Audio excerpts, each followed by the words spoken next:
Hello YouTube and welcome back to the next episode of Let's Play BTD5 5's Team. In this episode I'm going to be playing this track on easy, and I'm going to be using the specialty building, and it's going to be double cash, and it's just honestly going to be super easy. And I wasn't even sure if I wanted to include this track on easy in this video or whatever. Maybe I could just do it on just hard or something, because this level in particular never really posed much of a threat, and yeah, and I always thought this track was kind of easy, and I have technically beaten this track on easy before on this file.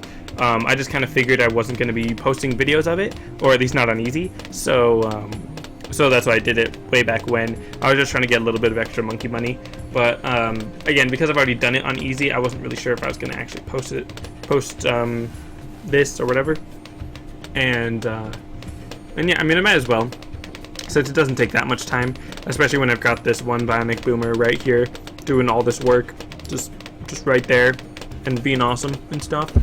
So let's see, I'm gonna give it a monkey village, which I love that the range of the monkey village is so massive on this track. It basically is entire map coverage, but going to be giving it the monkey village in order to give it camo detection, as well as a little bit of extra attack speed and range, because it totally needs it, obviously. Sarcasm right there, just in case you didn't catch it. And then I think I'm going to throw down an Arctic Wind, just to be sure, and then maybe, I was going to say like a boat with the monkey pirate, but that's not going to work. Maybe snipers. Probably just one sniper to help take down the Moab class balloons. But, well, actually, you know what? If I'm going to be going for an Arctic Wind, then I'm not really going to have enough time or money to get a good sniper after that. So I think I will just stick with jungle drums right there. And that should pop everything. I think the ceramic might give it a bit of trouble. I think that's what we figured out on Mount Magma. So actually, in that case, I will get an Arctic Wind, and then I'll just stick with a balloon chipper to take care of the Moab layer, because that should be fine. And the good thing about comboing a bionic boomer with a Arctic Wind rather than a ninja monkey with an Arctic Wind is that then you don't need the Monkey Intelligence Bureau, because the boomerang thrower, the bionic boomer, can already pop frozen balloons. With even just one upgrade, it can pop frozen balloons, so by the time it gets to bionic boomer, it can definitely pop it. So that's good. And then the range is, well, I mean, it's about the same range as a Balloon Jitsu Master, I think. Pretty close. So I was going to say, like, its range is enough to cover the area where it's not just going to, like, freeze the balloons and then wait for time to pass for the bionic boomer to catch up or something, but, you know. Basically, bionic boomer is a good combo with the Arctic Wind. Actually, if I didn't have the bionic boomer specialty upgrade, or the boomerang thrower specialty building, I mean, I would go with the ice tower specialty building, because then it would get rid of the camo ability of the of any balloons there. So that would work out pretty well as a decent combo. Can get that one already up to Moab shredding status. You know, I'm only on round 35, although that does kind of cause an issue where the bionic boomer is kind of switching between attacking behind it and attacking in front of it. So let's actually move that in front, and then let me just sell that one, give it to that one, increase, or set the targeting to strongest. So that should be a little bit better. Yeah, I can see that the balloon chipper is still sort of launching it a little bit behind the bionic boomer, but not by very much, so that shouldn't be an issue. And I think I'll throw down one more bionic boomer just to be extra sure that that'll be able to take down everything. And I think that's really like all I need to beat this level, which is why this level is really not that difficult. The whole idea of it going around the clock and the track changing depending on what minute hand or hour hand it's on and everything, I think that's really cool, but as you can tell, it doesn't really make that big of a difference. Now, I did have an idea for a strategy that I wanted to use on this map, but then I remembered about how the track changes based on the hour hand, because in case any of you don't know, for some reason, the balloons will normally come down straight down the minute hand and then go around this inner circle until it reaches the hour hand, and then go out, I think either in the middle of this path or like on the outside of the path or something, and then go around to finish the cycle around the clock. But I don't know if like a ring of fire would cover that area well enough. I think it should, like being able to cover both sides of it, because yeah, right here's the track, and actually I can place it like on the track right here, because the track does cover right where the hour hand goes. So it's really, I just can't put it out onto where the regular track is, basically, or the outer track.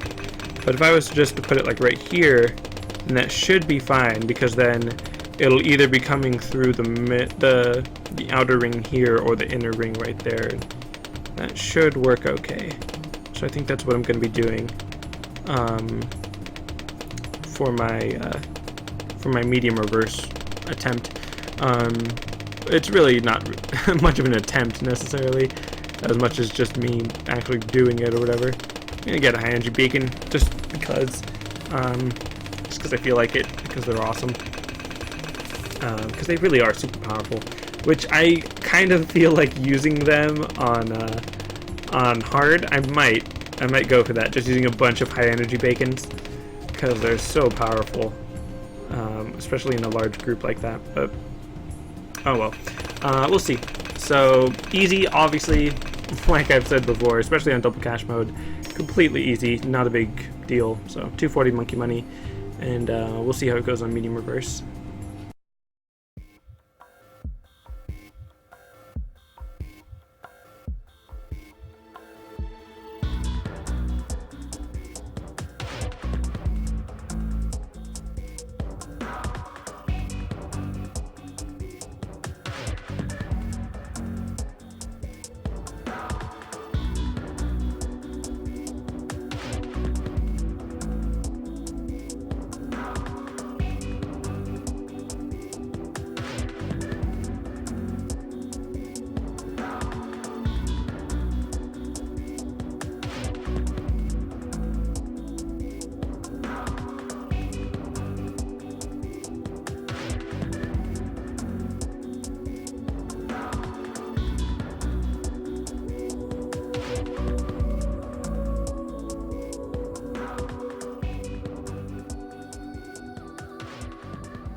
Wow, so one, I didn't realize that the banana farms would give you twice as much money per banana bunch or whatever, which makes sense because it's, you know, double cash mode, so doubles the amount of money you get all the time, always, forever.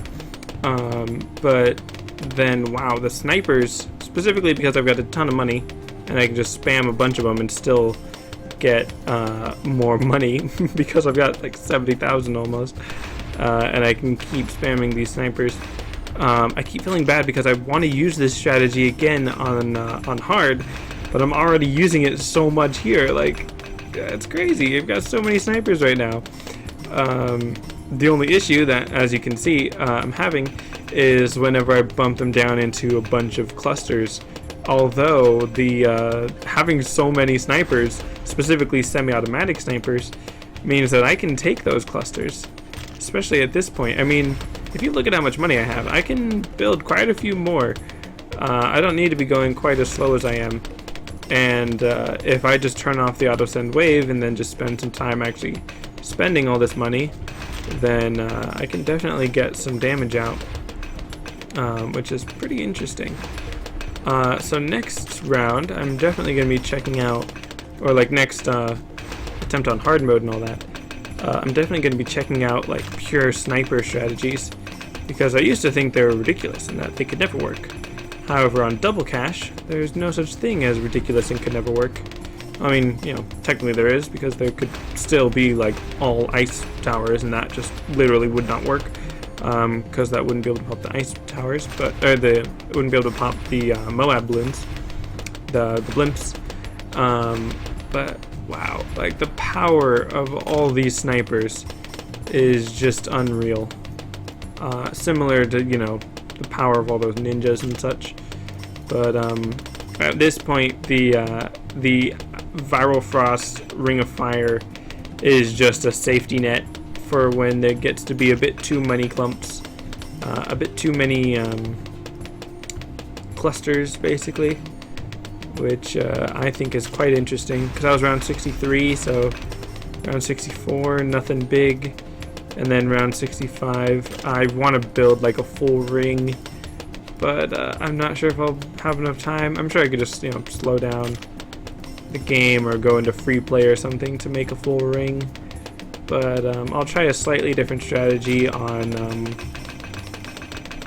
I don't know. I mean, I want to go with the exact same strategy, basically, just maybe more banana farms or something. But we'll see. We'll see how hard goes.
Okay, so this is really overpowered, like crazy.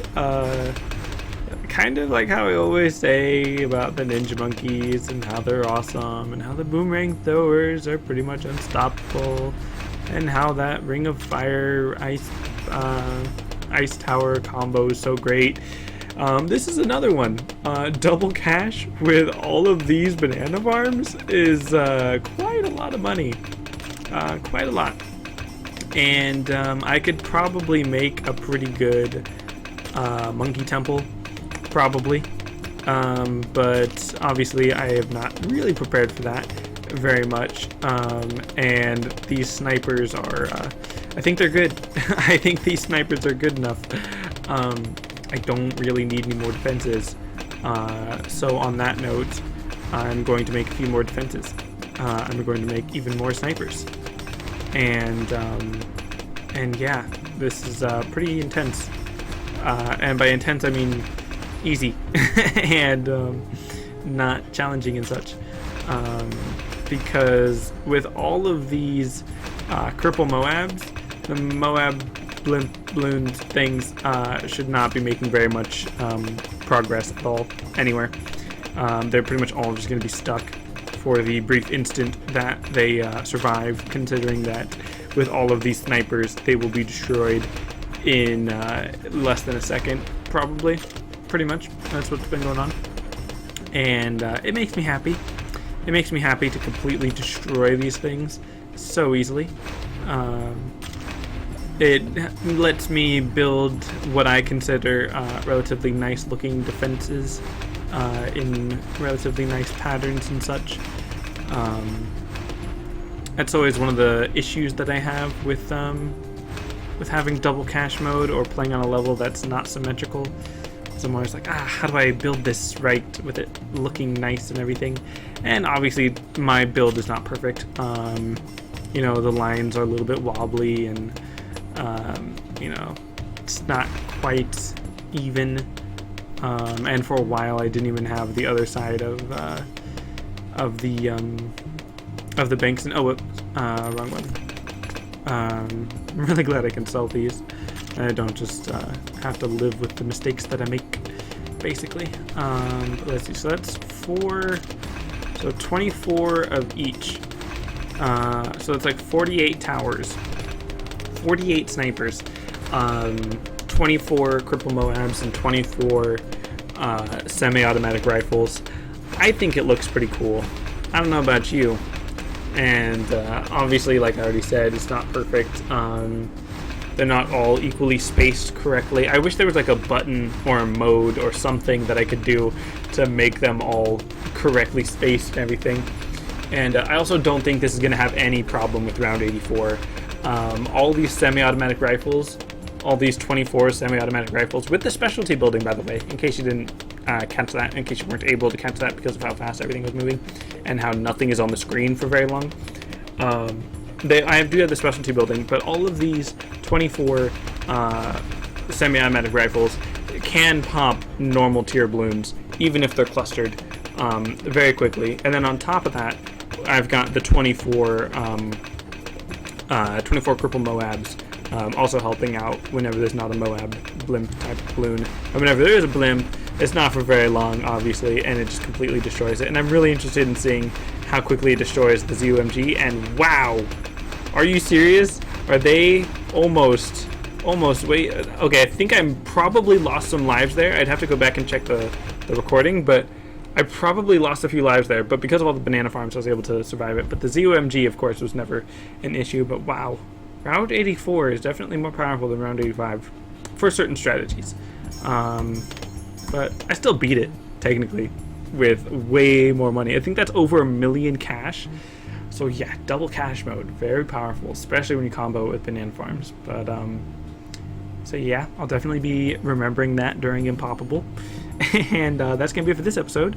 Thanks for watching, and I'll see you next time.